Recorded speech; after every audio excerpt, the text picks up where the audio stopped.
Hey everybody, Scoutcrafty here again, midweek Wednesday. Hope you're doing well. I've been very busy this week. It's been a crazy week. You know, when the weather's nice like this, you got to take advantage of it. And I've been doing painting and building. Just a lot of stuff going on. So it might be a little bit of a short video, so bear with me. We got a bunch of things to get to today. It's going to be a little bit of a mosh because we did the phonograph on Monday, so we didn't really mosh it up. But today, I wanted to start off with first letting you know I went upstate.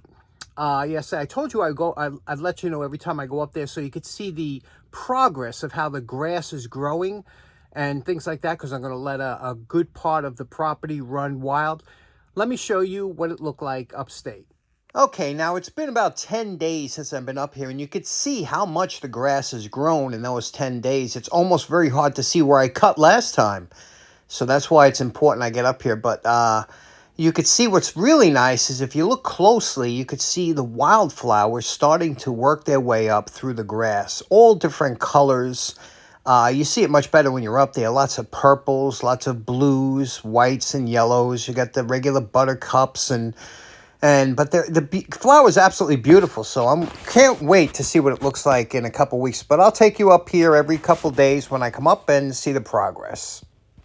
Okay, next up, a good friend of the show for quite some time now. His name's Dino's. He has Dino's Magic TV as his channel, and he asked a good question. He said, you know, could you give us the top 20 tools that every workshop should have, you know? And I was thinking about that. That's a tough one, especially since it depends on if you're going to be doing like automotive, woodworking, you know, it's going to be a totally different list. But I said, you know what? I'm going to show you real quickly the 20 tools I don't think I could do without that I use every single week, okay? So 20 tools or 20 things in my shop that I don't think I could do without. Let's get started with number one is the vise. The vise is the most used, and I couldn't have a shop without a vise, and I'm lucky to have my great-grandfather's vise. So number one would be the vise. Number two would be my drill press, or a drill press. I have 3 or 4 of them, but they are fantastic, and I really couldn't live without it. Number three would be the angle grinder and some appropriate discs, but I love this tool, and I use it all the time. Next up would be my bench motor, and with appropriate either a wire wheel, or you could put a whole bunch of accessories on it, but definitely would be a bench motor or buffer. Next up would be a hacksaw. This was my father's, and I learned on this. I must have at least 100 hours on this thing. I've used it for many years, but I have a bunch more now. Next up, a filter fan. This thing has become so... I mean, I can't tell you how much I use this. I use it every time I'm doing any kind of dusting. If you're in an enclosed shop, please just get a box fan and a 20 by 20 filter. You can even just place it in front of the fan and the suction will hold it there. You have to get one of these. Best thing that I ever bought. Number 7 would be ball peen hammer. This one happens to be one of my favorites because I did it on the channel just to show wire wrapping of a split handle, but I use this thing all the time. So ball peen hammer. Next would be the 1-inch belt sander. You've seen this 1,000 times on the show, and I must have, how many hours do I have on this thing? I can't live without it. Next up, a nice pair of diagonal cutters. These are channel locks. The number on these is a 437. Just a perfect size, and they last forever. Next up, I'd have to say lineman's pliers. You know, I use these a lot for a lot of different... These were my grandfather's, and I can't tell you how many times I used and abused these growing up. And, yeah, can't live without those. Next up, a decent screwdriver set. Couldn't live without this, right? We use this for everything, and I actually like the color of this one, so I enjoy using these. Number 12 would be a crowbar. I use a crowbar a lot for prying and for things like that, straightening out. So I love crowbars. Can't be without that. This isn't technically a tool, but 2-part epoxy has saved me dozens of times, right? Next up would be 50-50. Don't be stingy. See, I have to fill it up again. That's 50% automatic transmission fluid and 50% acetone. It's great for 100 things. For me, number 15 would be Q-tips. I use these all the time, again, for getting in small areas. I love them. Next up would be a set of files. Now, before you make a smirk and say, oh, those are Asian files, let me tell you something. I didn't realize how important sharp files were until I got this set. This is a cheap Asian set that comes with rasps and files and a couple file handles and made in China. But you know what? I'd rather have a sharp Chinese file than a dull American or Swiss file, because once a file is dull, it's almost useless. And until you use a sharp file, you don't even realize what you've been missing. So when I bought this set, it opened up a whole new world for me. This and a set that comes with everything is real cheap. This is a good thing to have, a set of files. Next up, for me, a multimeter really comes in handy, and I use it a lot. So for me, that's a must-have. Number 18 would be a propane torch. You know, this is something that every shop should have. They're safe, they work well, you can heat up, loosen bolts. There's a ton of things you could do with this, so I wouldn't want to be without one of these. Now, number 19 would be some kind of lubricant, and for me, it would be mineral oil. If I could only pick one lubricant, it would be mineral oil. Mineral oil is safe to use.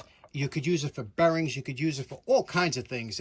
Mineral oil is fantastic. A lot of, you know, we overlook it a lot, but mineral oil, that's basically what the Starrett tool and instrument oil is. Last up would be the humble utility knife. You know, you could do a lot with this. And this is the Stanley 199. You might be familiar with that. Now, one special note to say that I didn't include in the tools, but this is a must for me in my shop, and that's some kind of safety gear. And I'm not a safety style, as you know, but, you know, I wear glasses. So these are safety glasses. So I wear them all the time. Secondly, ear protection. As I get older, I notice I need a lot more ear protection because I was starting to lose my hearing for a while, and this helps save it. And then an N95 mask. Even though you have that filter fan in your shop, a lot of times I'm grinding stuff or whatever. You don't know what's what. N95. Got to get the good one. You wear it anytime you're grinding or sanding or anything, put this on. So that's it. Now, Dino, that's just for me. But what's interesting about this is I know a lot of the guys out there, people subscribed here, will chime in. Let me know what they find that they need in their shop that they couldn't be without, because that's what it's all about. And I wonder if there's anything that I missed that you find that you couldn't live without in your shop. Leave it in the comments. Great question, Dino. Thank you.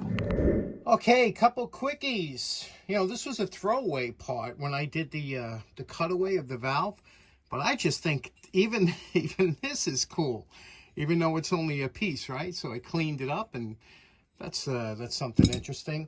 Next up, you remember these? I picked these up. Couldn't let them pass by. You know, when you get things like this at the dollar table or 25-cent or 50-cent table, these are, and I've done these before on the channel, these really come in handy for pry bars, small hammers. They're crate tools. Bridgeport made a bunch of different ones, but you could see the condition they're in. This one here, I'm going to throw in vinegar, only because I'm going to show you the difference between doing it with vinegar and doing it without.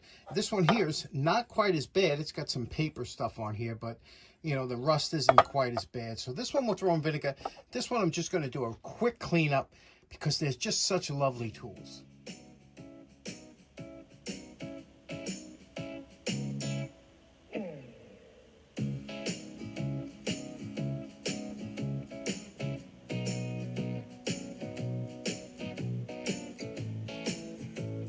Now, normally Bridgeport did a better job of getting rid of their forging lines, but this might have been a Friday or Monday tool. But either way, we got to get rid of that so it's comfortable in the hand and it looks nice.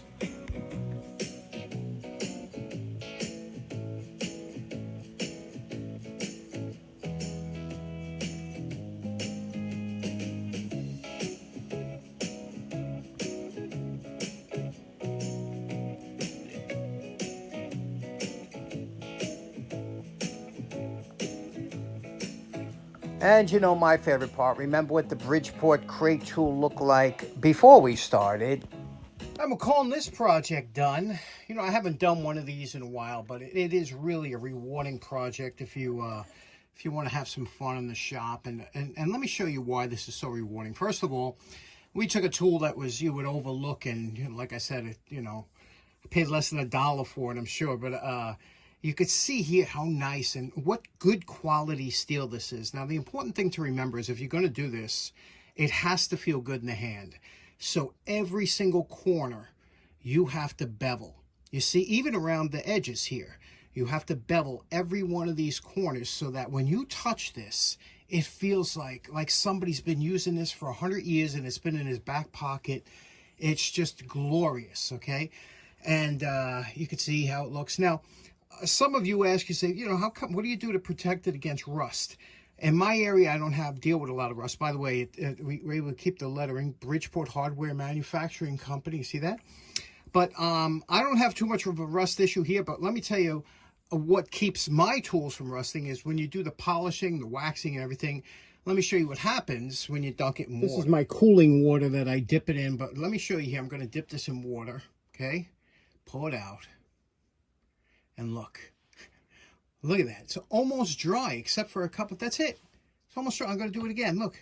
The water just beads off. It can't stick to it. So if water and moisture can't stick to this, then you won't get a rust issue, you know. If I was to dip this in there and it wasn't polished, it would just lay, a layer of water would lay on there, or moisture, and that's how you get your rust. But that's what's rewarding. When you dunk it in water, you give it a little flick, and you have almost a dry tool. Isn't that cool? Now, we didn't forget this one. We left it soak in vinegar for a couple days. Let's check it out. Okay, now this is the one that was all really rusted bad. This is 2 days in vinegar, followed by some wire brushing. And all we did was, like I said, we wire brushed it good. And now it's ready to be serviced, to do whatever we want. Now we can, you know, sand it and blue it, or I'm still on the fence to what to do with this one. But you can see it's in decent shape. There's no real bends or nicks or chips or anything. It's a lot of pitting, you know, from that rust. We'll do that next, or coming up soon. Okay, next up, I have a little bit of a challenge for you. Poor Man's Flea Market. I was a couple good days this week. The weather was nice. People were cleaning out. I passed a bunch of stuff, filmed a lot of stuff. Now, I picked up one item, just one item of everything you're about to see. I want you to think about what item you think I picked up, and leave it in the comments, okay? Leave it in the comments what you think I picked up out of the following Poor Man Flea Market walk. Check it out.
Okay, so in closing, Friday, I will show you what I picked up on the Poor Man's Flea Market. Also, let me know if you think there's any tool for Dino that we missed that you need in your shop. Leave that in the comments. So hope you have a great rest of your day. We'll see you again on Friday. Take care now. Bye-bye.